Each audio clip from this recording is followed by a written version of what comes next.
Welcome to today's news briefing presented by Cal OES, that's Office of Emergency Services, and Listos California, and co-hosted by Ethnic Media Services and California Black Media. I'm Sandy Close, EMS Director. Today's briefing focuses on the impact of the latest wave of severe storms, or more accurately, the devastating atmospheric rivers millions of Californians have already been impacted by and will continue to encounter this week. This is a winter the likes of which many of us have not seen or experienced for the better part of the last 2 decades. From Kern County to the Central Coast to Santa Cruz and beyond, the devastating impact of these extreme winter events is making headlines the world over. To elevate the state's response, Governor Gavin Newsom has declared a state of emergency in 40 counties and requested and received a federal declaration from President Biden late last week. These declarations will assist in drawing down needed resources as we face an oncoming new atmospheric riverway this week. As we saw in January, the importance of preparing for such winter events cannot be overstated, and that is what today's briefing is about. With the generous help of Listos California and Cal OES, today's briefing is an opportunity for Californians to learn more about preparing for this week's atmospheric rivers, to understand the full range of options and resources available to them, and to be as proactive as possible in the face of these hazardous conditions. We ask our speakers to speak slowly, as I'm doing, for our interpreters in Spanish, Mandarin, and Korean. We ask reporters to enter questions in the chat box, which we will take up after each speaker as time allows. And we urge speakers to respond to questions on the chat, excuse me, throughout the conference, as well as in person. We plan to send a video of today's briefing with expanded bios and contact information for each speaker to all participants on today's call. Now I turn the conference over to our moderator, Regina Brown Wilson, Executive Director of California Black Media, who will introduce our speakers. Regina. Thank you, Sandy, and good morning, everyone. On today's call, as you know, you'll hear from experts working on the front lines. Our first speaker is Diana Crofts-Pelayo, Assistant Director of Crisis Communications and Public Affairs with Cal OES. Many of you may remember her from last time. Diana will take us through the state's coordinated response efforts. Our next speaker will be David Lawrence, a meteorologist with the National Weather Services and liaison to Cal OES. David will provide insight into this week's weather pattern and what Californians can expect. Then you'll hear from Vance Taylor, who serves as the Chief of Office of Access and Functional Needs at Cal OES. He'll offer a comprehensive list of critical safety tips for communities. And lastly, but not least, we'll be hearing from Corrin, Buchanan, Deputy Secretary for Policy and Strategic Planning with California Health and Human Services Agency. Corrin will outline the many vital healthcare related resources available to communities. So now we'll go ahead and we'll begin. Diana, you can go ahead. Thank you so much, Regina. Again, Diana Crofts-Pelayo, Assistant Director, Crisis Communication and Public Affairs at Cal OES. Thank you so much for taking the time today to hear a little bit from us. I just want to say you are truly part of our trusted messenger network, and you are making a difference in the lives of Californians to get out the information, life-saving resources to people experiencing these storms. Today, I'm going to be providing an update on the state's comprehensive effort to protect California communities during these round of storms. The impact of this extreme weather has been significant. There are 33 shelters open in 14 counties. About 15,800 people are under evacuation orders in 16 counties, and about 6,800 people are without power. Want to say that the state is having round-the-clock 24/7 coordination. The Governor Gavin Newsom, has activated the state's operations center, which is essentially the full weight of the state, the knowledge of the state all together in one place to be able to have tightly coordinated response and rapidly deploy resources to protect impacted communities. Cal OES is coordinating with local governments on needed resources like comfort kits, generators, sandbags, and other items. We've also moved some resources around the state, kind of like a neighbor helping neighbor, especially for emergency response teams, specialized fire and rescue engines, and swift water rescue teams, so that maybe counties in one area that aren't so impacted can actually go help another county in the state. Truly, it's a full state government response, and we are working with our state agency partners like Health and Human Services Agency, you'll hear from Corrin in a little bit, but also Caltrans, Cal Fire, California Highway Patrol, the National Guard, and Department of Water Resources, and so many others. What I want to be able to also say is that you can make a difference. Being prepared is an essential part of the work that we do here to get out the word generally on this emergency. And so I'll go in and maybe talk about how Governor Newsom has declared a state of emergency in 40 counties. You can see the list of them right there. Basically, what this does is it brings that coordinated state response to the communities on the local level so that we can help during this emergency. In addition, we have requested and received a federal emergency disaster declaration from the president. That's for 34 counties. We just added 6 yesterday, and so we're coordinating with the federal government to add those other 6 that were just added yesterday.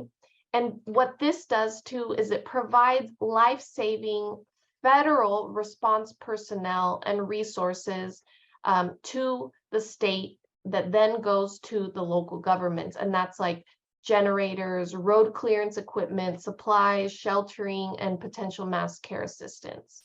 As I had said, you are a critical part in the role to keeping Californians safe. And so, number one, we want to emphasize people to sign up for the community's, your local community's warning system. Go to calalerts.gov. If you're told to evacuate, please do so immediately. And then the other thing, and you'll see it right here, is put together an emergency kit, just like this backpack, that basically has essential things like food, water, important documents, and other things that you might need for you, your family, your pets, in case you need to leave quickly from your home or you need to stay in place. The other thing I will also add to is do not drive around barricades. Local responders use them to safely direct traffic, and it can actually be really, really dangerous. You can be swept away in as little as 6 inches of water, and a car can be swept away in as little as 12 inches.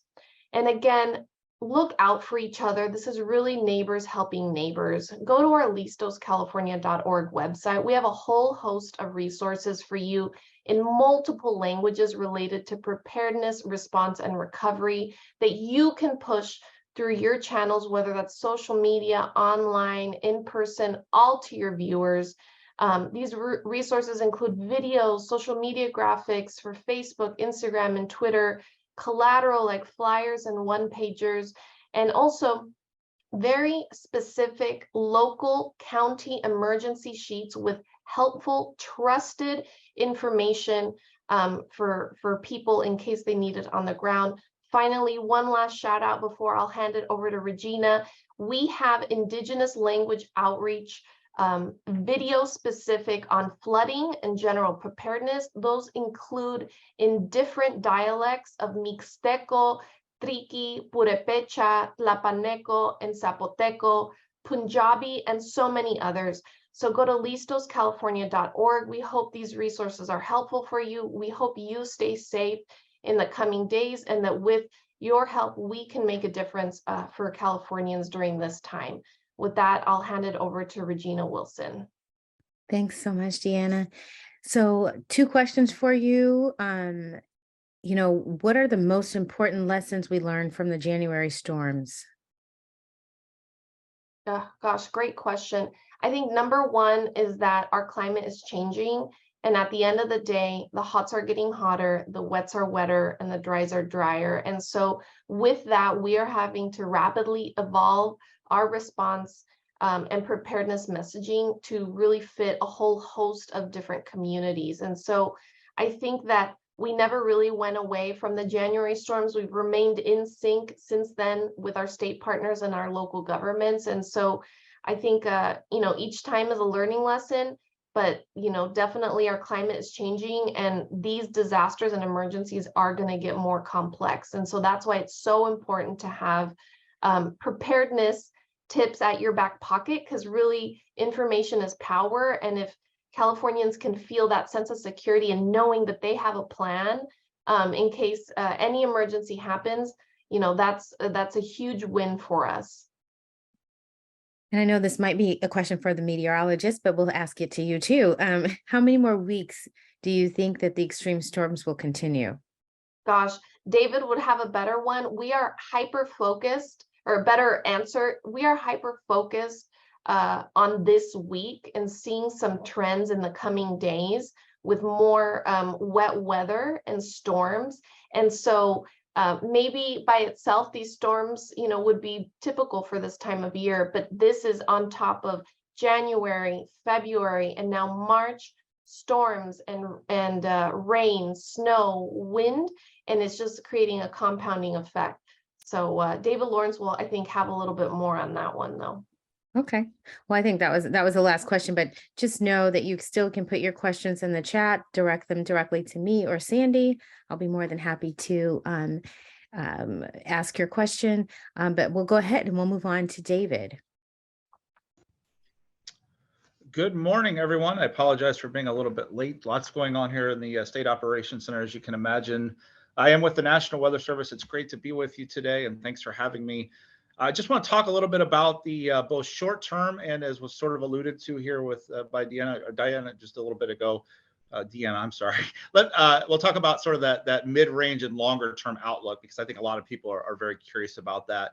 But let's focus on the very short term here first. This is a satellite image. I thought this was really an interesting perspective, taken late yesterday, right before the sun started to set. And you can see, I've pointed out here, this large plume of cloudiness over the Pacific that's sort of aimed right at the state of California. And that is very representative of lots of additional moisture that will be arriving across the state, especially late today, but really tonight. That's Monday night through the day on Tuesday and into early Wednesday. And as you can see here, due to that moisture, we are expecting significant impacts across much of the state.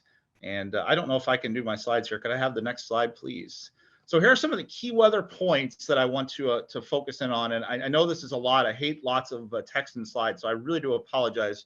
But there is a lot to talk about. So there's 3 key things we want to focus in on with this particular storm. The first aspect of it will be the rainfall. We're expecting widespread heavy rainfall over much of northern and central California through the day on Tuesday. That rain will then spread into portions of Southern California later Tuesday into early Wednesday. On average, we're likely to see an additional 2 to 5 inches of rainfall in many areas of the state by the time the storm wraps up for midweek. However, the thing to really focus in on is wherever this rain band that is sweeping through the state sort of stops and pivots, much like we often see in atmospheric river events, we're very likely to see some localized amounts that will exceed 10 inches of rainfall. The location of that could shift a little bit, but as of right now, sorry, slow down just a tad bit. I'm getting the interpreter saying they can't keep up with you. Oh, I'm very sorry. Yeah, that's okay. I'm passionate about the weather, so I will definitely do that. So local amounts of rainfall are likely to exceed 10 inches. And the most likely areas for that to occur would be from the central coast, kind of that Monterey County down to San Luis Obispo and Santa Barbara counties, all the way into the Southern Sierra, especially the lower elevation western slopes of the Southern Sierra. And unfortunately, those are the locations that have seen the most significant rainfall here over the last couple of days. So what does this all mean with the additional rain? We're very likely to see additional flooding across much of the state, beginning late tonight, continuing through mid to late week. So really want folks to be prepared for that potential. Up high, we're dealing with additional very, very heavy snowfall, especially in the Sierra above about 7,500 feet. In those locations, we are going to see another 6 to locally 12 feet of snowfall by the time this storm wraps up for midweek. That just means we are putting additional water into the mountains that we will unfortunately have to deal with as the spring melt does begin here in the next couple of weeks. Also, I want to mention one other impact from this is widespread strong winds. Wind gusts of 40 to 60 miles per hour are very likely in the lower elevations, especially across the Bay Area, up into the Sacramento Valley and into the Sierra. In the higher elevations, wind gusts could exceed 80 miles per hour with this storm. And the strongest winds will occur Monday night through the day on Tuesday. With those winds and very, very wet soils, we will see the potential for tree damage and trees to fall, as well as additional power outages due to falling trees. We could also see some rock and mudslides develop. And in addition to river flooding, which is, a longer term, usually slower evolving type of flooding, we could see flash flooding, which is a rapid onset, occurring very quickly type of flooding, develop in portions of the state with this particular system. The next slide, please. If that was not enough, and I hate to be the bearer of bad news because we never want to do that, but I want people to really obviously focus. We want you to focus on this particular storm. We will catch a very brief break in the weather Thursday and Friday with only some light precipitation expected. So that is a little bit of good news. But be aware, please, that as we go into the middle of the month, and you can see the map here, it is very likely that we will see above normal precipitation return to the state. And by that, I don't mean that it's going to be necessarily a massive flooding rain or anything like that, but the potential is very high that we will see additional rounds of moisture impact the state as we go into mid and perhaps even late month. Unfortunately, it's very difficult at this time range to get into the details. I don't have any specifics available. But I really want folks, if you hear me and hear me well on this, please be prepared for at least the possibility that we will see additional periods of significant precipitation through mid and perhaps late month. Keep a very close eye on the latest forecasts. And if we have additional webinars like this, we'll provide the latest information as well. But know that this weather pattern may not be over after this next round of precipitation exits the state by Wednesday. Happy to take questions as always. Otherwise, thank you very much for your time and for allowing me to be here. Thank you, Mr. Lawrence, so much. I'm going to look, I'm checking through the chat to see if there's any that pertain to you or that are good for you. And Deanna, maybe you'll have to jump back in on some of these questions. But I'm just wondering, this is one question, just wondering what the forecast for summer temps. Will we see a drastic change in high temps? So I guess we're seeing all the rain and wet. Will we see this? Do you know what we'll see? Not that you can predict the future, but you are a weatherman. Thank you for that. Yeah, absolutely. I will tell you that the forecast heading over the next month for the remainder of the month is for, as we mentioned, above normal precipitation and a strong likelihood of below normal temperatures. In other words, cooler than normal. As we get out beyond March, there is no strong signal, climate signal, we say, to predict right now as we get that far out. Even beyond about April 1st, it gets very murky out there. So unfortunately, this is one of those years that will be very difficult to try to predict what happens beyond that period. Some years we're able to have a much better feel for it. This is not one of those years, unfortunately. So I would say pay attention closely to the short-term trends where the impactful weather is occurring. But I appreciate the question. Yeah. Is the entire West Coast impacted like Oregon and Washington? So far this winter, no. Actually, much of the Pacific Northwest is dry, much drier than normal. As the storm track that we saw the last 2 years was focused in the Pacific Northwest, this year has shifted really into much of California. So those areas are actually quite dry right now compared to their normals. Yeah, okay. And maybe you'll have this question. So maybe you'll have the answer to this question. What does this mean for the long-term predictions about drought? I don't know if that's where you're not. Absolutely. Thank you. That's a fantastic question. As we have seen over the last 3 months, obviously with record-setting rainfall and snowfall, that has put a significant dent in the drought across California, to the point where many areas that were in what we call the worst category, sort of that exceptional drought where it's very bad, we've seen a marked improvement in many areas of the state because of this precipitation. The one thing I like to tell people about drought is it's not just surface water that we're concerned about. Obviously, that is the short-term concern with filling the reservoirs and getting some of that groundwater near the surface back up to where it should be. The other part of the drought is actually the deeper water penetration into the soil, which takes quite some time. So even with lots of precipitation, much like we have seen, it can still take many additional months for that water, some of it, to seep deep enough to truly eradicate the drought. But if we continue on this type of a pattern for the next few weeks and even perhaps a month, if that were to continue or more, we would very likely see this drought come to a pretty sharp end across not only California, but many areas of the Southwest. So, okay, I have two questions here that would really pertain to you. It's how many inches of rain must fall to alleviate the drought?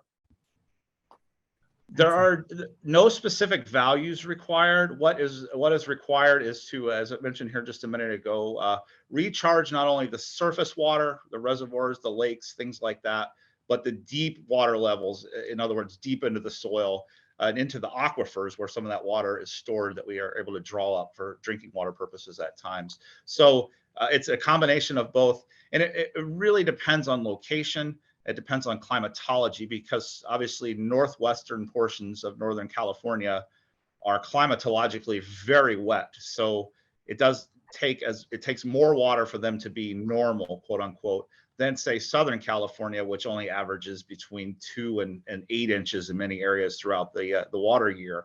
So for those areas, it takes a lot less. What I can tell you is the statewide average of precipitation over the last 3 months is something like 12 or 13 inches. And that's an average across the whole state, including Southern California, which is historically drier. So the amount of water that has fallen is just tremendous. And if any of you are into, comparing this to previous years, which there are sort of 2 years that really stand out, or 2 winter seasons. It's the winter of 1969 and then the winter of 1982 into 83. Those are sort of the benchmark years for California, where we saw huge amounts of precipitation. And currently, based on right now where we are, if it were to stop snowing and not snow the rest of the season in the Southern Sierra, we would already beat the highest recorded snowpack that we've seen there in the last 50 plus years. So impressive amounts of water have already fallen. But as I mentioned, for the drought to 100% go away, we still have to wait for some of that deeper groundwater in those aquifers to recharge. Okay, and JetLu has a question that says, will such strong storms lead to overgrowth of trees or plants and make it more challenging to deal with wildfires in the future? That may, whoever wants to take that. I don't know if Deanna, you want to take that, or Mr. Lawrence.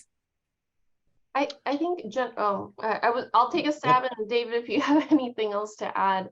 I think ultimately we will continue to see a wildfire season, whether that is of the level we have seen in the past, statewide, and really complex. we still are yet to see that. And so I think ultimately the issue right now that we are having is with so much water and rain coming down on the state, impacting some of those areas that have been burnt by wildfires in the past. That then creates an issue when it comes to debris flow, mudslides, and it really is something that is, you know, something we look for in the burn scar areas. And so, you know, at the end of the day, we also have to think about it, that all this rain and weather right now is creating fuels for the future, right? And so it's part of kind of the cyclical event, but we're always on the lookout to see kind of what those forecasting are going to be in the future.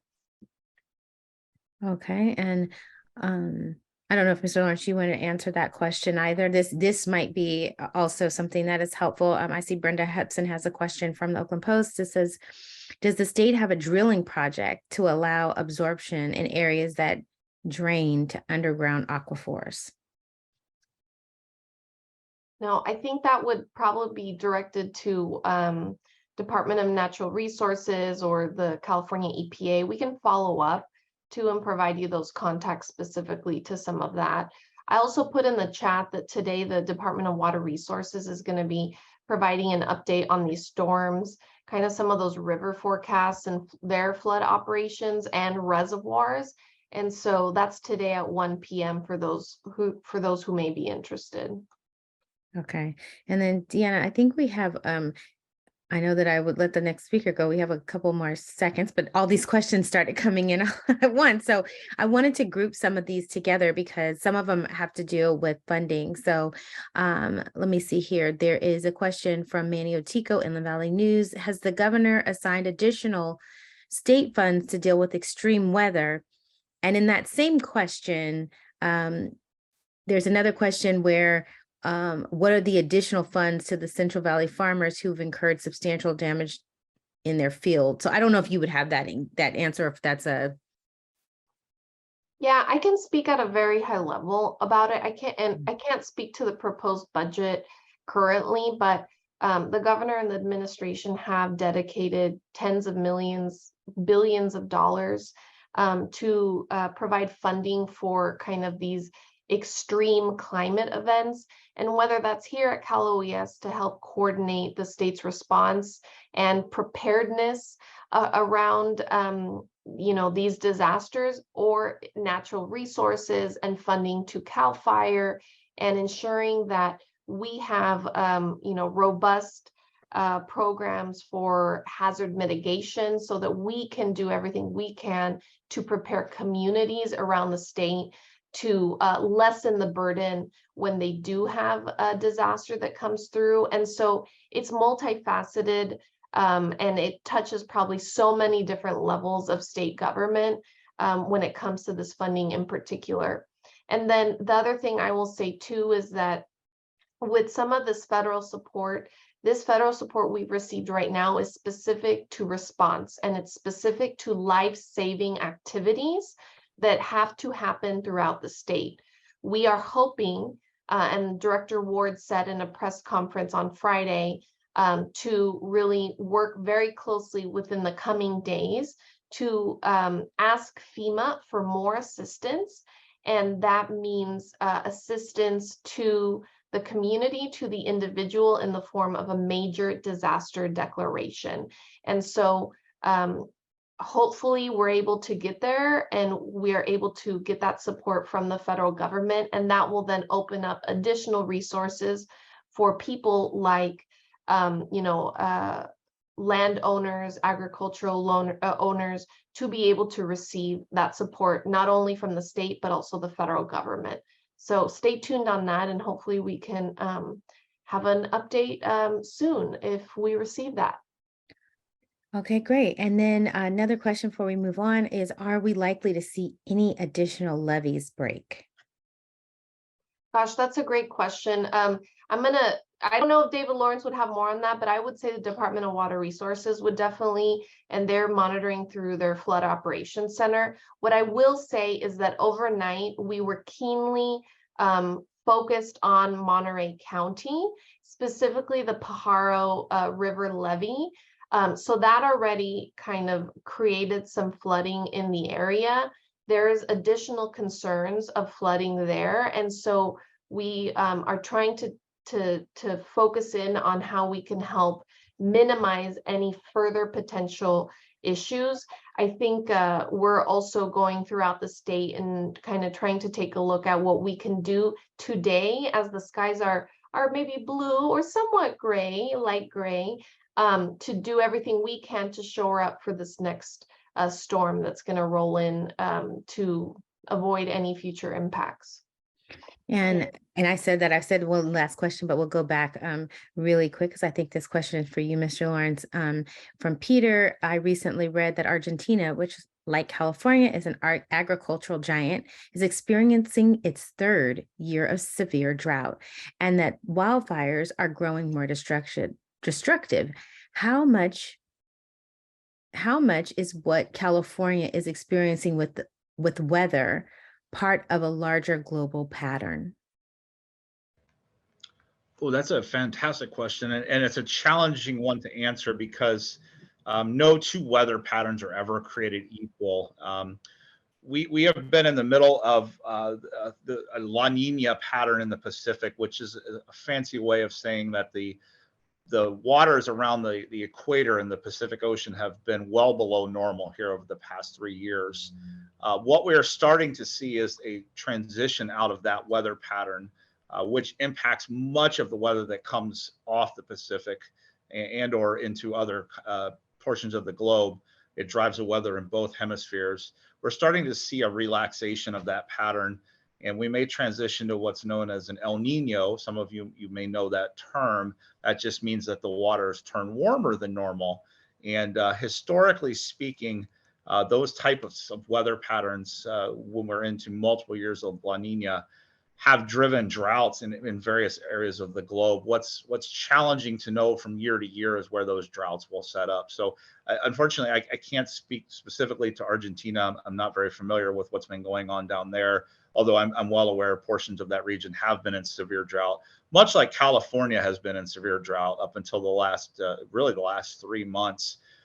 So the drivers of the global weather pattern here that we've seen in place for the last 3 years really are starting to shift. So we're likely to see some additional shifting of where the heaviest precipitation and or the temperature regimes that we've seen the last few years start to reverse themselves over the next few months. Again, as I mentioned before, it's very difficult on a state by state or even region by region basis to know the specifics of where, say, the heaviest precipitation will set up, heading into the summer and things like that, which is why we always encourage folks to, at least from a weather perspective, not necessarily a longer term climate, really focus on the hazards over the next 7 days or 7 to 10 days when that forecast focus is very clear. So I know that probably doesn't necessarily answer your question, but just know that the longer term drivers of climate are beginning to shift across the Pacific, which is likely to have significant influences going forward here over the next, I would say 6 to 12 months or so. And I told you this was the last question, but whenever you have a meteorologist that can answer your questions, you just have to take that opportunity. So Nora Estrada has a question that says, what to expect in the San Bernardino Mountains? I can see them from my window when the snow melts. Yes, as many of you that live down there or commute through there are well aware, we had a tremendous amount of snowfall that occurred back in late February. Some locations, it's hard for me to even say or wrap my mind around, picked up over 100 inches of new snow in less than 3 days, which is just a tremendous number to throw out there. As you're well aware, of course, there's a lot of water in that snow, and at some point it has to start to melt and come down. This particular storm, we do have some concerns down there, not only in the San Bernardino Mountains, but over into the Los Angeles, Ventura, Santa Barbara County Mountain area. where we do have still significant snow in some of those areas. And with snow levels in Southern California around 9,000 feet or higher for this particular storm, we will definitely see some of that water, not all of it, but some of that water that's in the snow will come out and contribute to runoff in addition to locally heavy rainfall. So for everyone down that way, I would really encourage you to pay close attention, especially if you're in a vulnerable area for flooding from the past.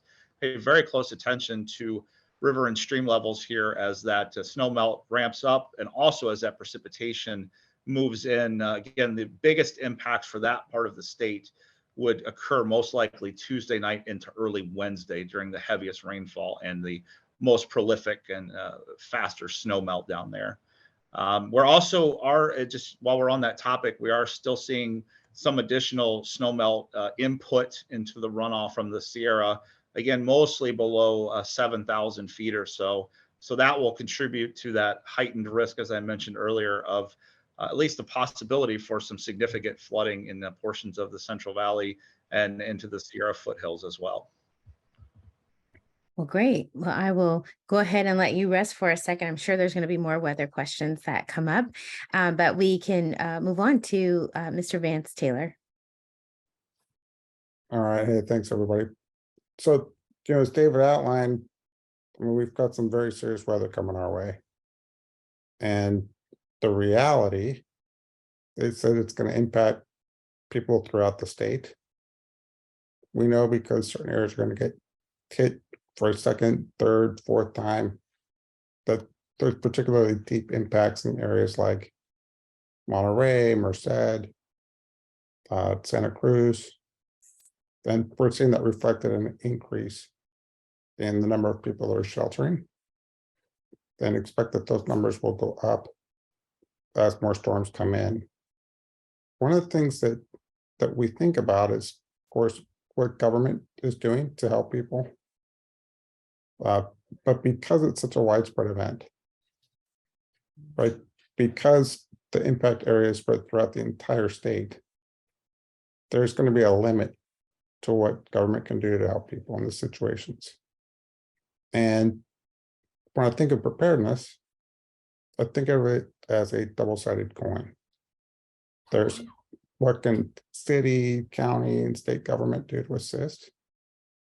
And the other side of that coin is, what can we as individuals do to prepare to be safe before, during, and after disasters? And there's a couple points that I think are just really important to highlight. And those are points that I think are particularly impactful for Californians with access and functional needs. People who have physical, developmental, or intellectual disabilities, people who are transportation disadvantaged, people who maybe don't have English as their primary language, anyone with chronic injury or illness, anyone that's economically depressed or experiencing homelessness, right? These are individuals who are going to be at highest risk for negative impact in these disasters. And so when we think about the steps we can take, there are certain things on the preparedness side you can do that really cost you $0, but can be life impacting, life saving, and life changing. So the first one, of course, is to prepare for loss of power. For many individuals, they're energy dependent. If you use a ventilator, if you have assistive devices, technologies, or durable medical equipment, chances are you rely on power. And so while you may be okay from the rain or the flood, if there's no power, that of course presents life safety risks. So we recommend that people keep all their equipment charged, right? If you've got power, great, plug it in and keep it charged. We also want people to connect with programs like the Disability Disaster Access and Resources Program. This is a program that helps by providing backup batteries. It also provides free evacuation services in terms of paying for transportation. It provides hotel vouchers, food vouchers, and gas cards. They're run through local independent living centers. And it's one of several programs people can connect with that provides assistance. The other thing is, when it comes to loss of power, activate friends, family, care providers so that they can assist you if the power goes out. Think about people you know and trust, people you can rely on, and make sure that they know that if the power goes out, they need to come support you. So that's just on the preparedness front for loss of power. Some people are going to need to evacuate. We've seen that. And one of the areas people struggle with is if they need assistance. For example, I use a power wheelchair, I don't drive. So I need assistance with that. Make a list of friends, family members, coworkers, neighbors that can help you evacuate. So for me, it's my wife. She likes me. I'm sure she'll help me evacuate. But my mom lives very close. We had 9 good months together in the womb. We're pretty tight. But I've got friends at work and some colleagues and a friend in the neighborhood. The idea here is that we can't expect any one of those individuals to be available 24 hours a day. But by having a network of people, it's likely that at least one of those individuals is going to be available to help evacuate when the time comes. So make that list, communicate with your support network. When it comes to evacuations, always follow the guidance of local authorities. How many times have you heard somebody say, well, I've lived here for 30 years. They always say to go, I never do. And it's always okay. Until it's not. These storms are unprecedented. So please follow the guidance of local authorities. Learn the different evacuation routes to get out of your community. And as much as you can, practice your plan. Lastly, you gotta get good information. So sign up for emergency alerts. That's easy to do. It's free. It gives you reliable information so that you know what's coming, how to prepare, and what appropriate steps you need to take for your health and safety. These alerts, a very easy way to sign up is to go to calalerts.org and sign up for free alerts. Some people say, well, I maybe get something from local news. Should I also sign up for other alerts? The answer is yes. When your life is at risk, you can't receive too many alerts. So again, prepare for loss of power, make a plan to evacuate, and sign up for free emergency alerts. And those small steps will make all the difference. I always tell people, plan today so you can be prepared tomorrow. So thanks very much. Turn back over to Regina. Thanks so much. You know, you have a couple of questions, and there's one that says, let's see here. People are worried about falling trees and says don't park next to trees. If the electricity goes out, as you were just speaking about, how do you get the alerts? So a lot of times, even if you lose power in your area, the cell towers have backup batteries. And so you'll be able to use those devices at least for a few hours. So that's one great way to be able to get information. Okay, great. I know that we'll come back. I know that there will be more questions in the chat, but we'll move right along to Corrin so that we can come back to any other questions and everyone can chime in. Corrin, would you like to go ahead and go? Great, thank you so much. Hi, I'm Corrin Buchanan, and I serve as the Deputy Secretary for Policy and Strategic Planning with the California Health and Human Services Agency. And I want to share that we have mobilized much of our agency to continue to respond to these storms. The team at the Department of Social Services has supported the 33 shelters, and that includes 27 congregate shelters and 6 non-congregate shelters that have been stood up across the state, working with our local and American Red Cross partners. 608 individuals were supported across these sites last night. In addition, 12 shelters are on standby and ready to be stood up as quickly as needed. The team at the Emergency Medical Services Authority has pre-positioned assets and staged ambulance strike teams to be prepared to augment local capacity and ensure the EMS system is able to respond. The team at the Department of Public Health is proactively engaging with healthcare partners in areas that are most likely to be impacted to ensure they can both maintain operations and have sufficient capacity. CalHHS, our agency, has prioritized our work across our 12 departments and 5 offices and with our statewide partners to ensure that we are collectively preparing the most vulnerable in our communities for the impact of these storms.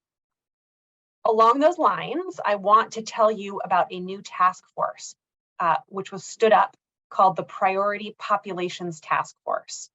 We stood up this task force during the January severe weather, and we did it again this time. And we will be making this task force a part of our best practices and responding to emergencies going forward. The California Health and Human Services Agency and CalOES are the co-chairs of this task force, and we have 20 other state agencies that participate as well. We're focused on 4 priority populations. First, people who are homeless or unsheltered. 2, people who are older or medically vulnerable. 3, people with disabilities, and that includes both visible and invisible disabilities. And 4, people who are residing in congregate facilities. That could include medical or non-medical congregate facilities. And we have 3 main goals with this Priority Populations Task Force. The first is to be able to develop and disseminate information to local and community partners related to forthcoming weather conditions and to provide information regarding existing state and federal resources available to these priority populations. Second, we are convening local and county local government partners to provide real-time technical assistance related to engagement of priority populations, to support those local planning efforts, and to coordinate timely response to requests for information or resources from local and county governments. And third, we are evaluating resources requests that are submitted from the locals to be able to make recommendations and to support the deployment of scarce resources. So I want to share a few important resources that we are working hard to get out to our impacted communities. The first is to share that it is not too late to be prepared. You can visit our website at www.chhs.ca.gov and download our template personal emergency plan. This is especially important for those who have access or functional needs. You will find here on the slide links to our emergency resource guide in both English and Spanish. These include prescription drug guides, mental health resources, social and health care services, as well as other resources. I want to also say that each of us can do our part. Check in with your neighbor, connect with an older person in your life, and offer support to a person who might need a little bit of extra help. The Department of Social Services, we can go back just one last note there, is that the Department of Social Services maintains a website which has information about shelters and warming centers. So you can go to the DSS, California Department of Social Services website to learn more. Next slide. Just a couple more resources to share. The first is that if you are concerned about the well-being of a loved one residing in a long-term care facility, and by that we mean a board and care facility or an assisted living or skilled nursing facility, you can reach out to the statewide long-term care ombudsman crisis line, and you'll see the number listed on the slide, which is 1-800-231-4024. I also want to share that this can be an overwhelming time when so many other things are occurring in our world, in our community. We want folks to know that you are not alone and it is normal to feel stressed, anxious, even depressed. Please reach out if you need to talk to someone. Our Cal Hope line is available. We have peer counselors who can listen with compassion and who can provide non-judgmental support and guide you to additional resources that can give you hope, and we hope can help you to cope with what's going on in the world right now. You can call the Hope line at 1-833-317-4673, or you can visit the Cal Hope website. Additionally, I want to share that isolation can be difficult for our older loved ones and neighbors. We have established a friendship line for older adults. It's a free crisis intervention hotline and a warm line for non-emergency emotional support for older adults. And it is available by calling 1-888-670-1360. Thanks so much. I'll turn it back to you, Regina. Thank you so much. I'm sitting here going through to see what questions we have for you already. And so I know that I believe that Deanna is going to come back up because I'm waiting for questions. So just be on standby because I think that people will have questions around healthcare. So assisted living, let's see here. So while I'm waiting for those questions, if you have a question, please feel free to put that in the chat. In the meantime, then, since we have about 8 minutes, Deanna, do you want to go ahead and do your last chat? I do have a couple of questions that were in the chat that we didn't get to go through. So these are probably more directed at you. So as we're waiting for other questions, I'll let you go ahead and close out and then ask these last questions.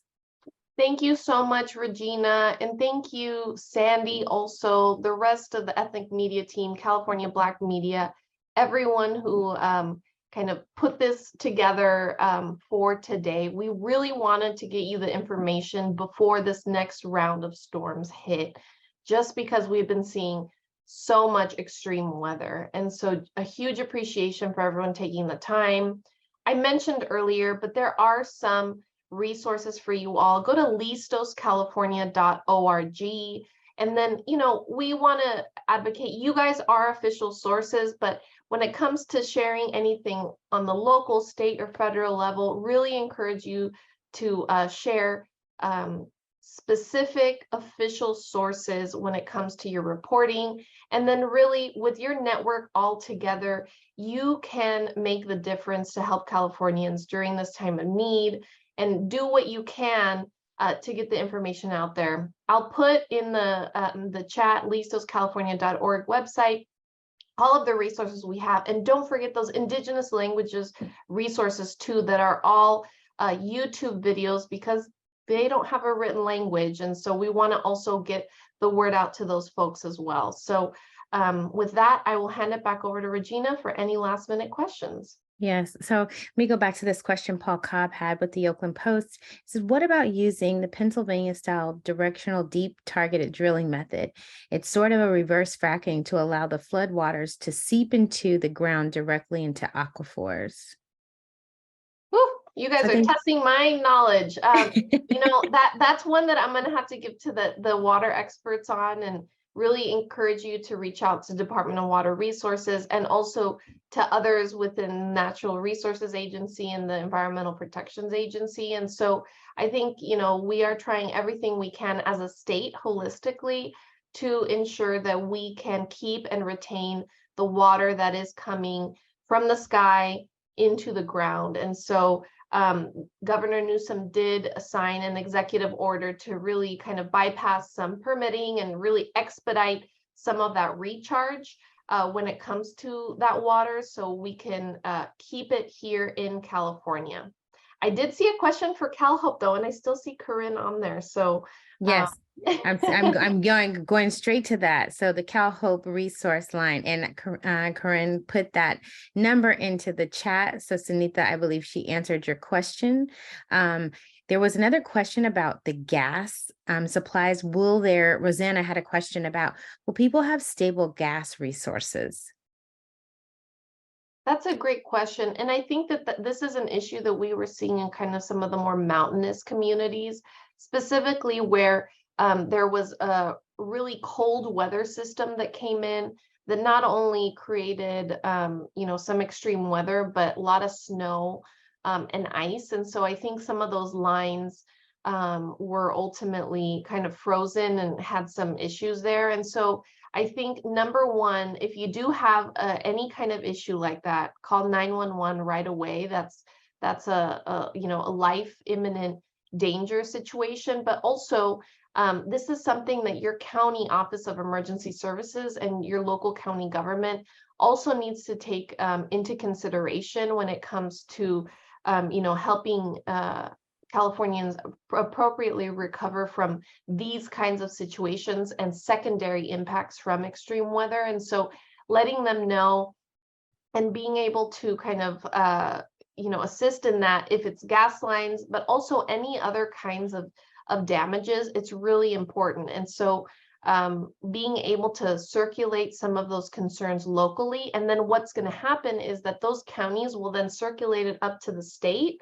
And then the state will then see if we can help or we need to ask the federal government for more resources. And so by being able to have kind of that pipeline approach on request really helps us with our emergency management, not only with life-saving situations, life threat situations, but also for the recovery thereafter.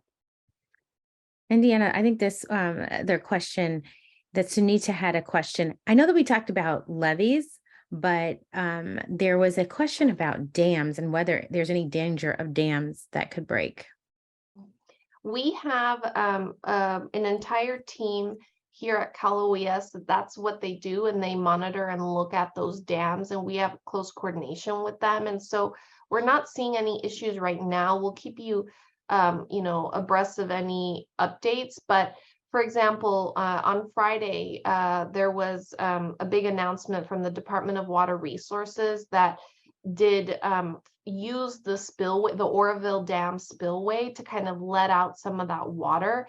And so there are those mechanisms in place to really ensure that we are doing everything we can to remove stress from local, state, federal infrastructure when it comes to these massive amounts of water. And so we do have video of that. And I think it was the first time that the Oroville spillway had been used since 2019. So we're always trying to think of solutions to try to alleviate some of that stress. So last question, I think here that we have time for, but what does the influx of water mean for Indigenous communities in Northern California that have been fighting to protect their waterways and wildlife, including salmon? Does this take some of the pressure off of that issue, which I did see was a very big issue? Yes, no, that's a wonderful question. And so we have also maintained close coordination with our tribal government communities and our tribal nations throughout the state to ensure that not only do they have any unmet needs, but we can provide any kind of resources on the state level to help protect not only their communities, but their overall environment as well. And so I don't have anything in particular in regards to the salmon, but it is an issue that we're paying very close attention to.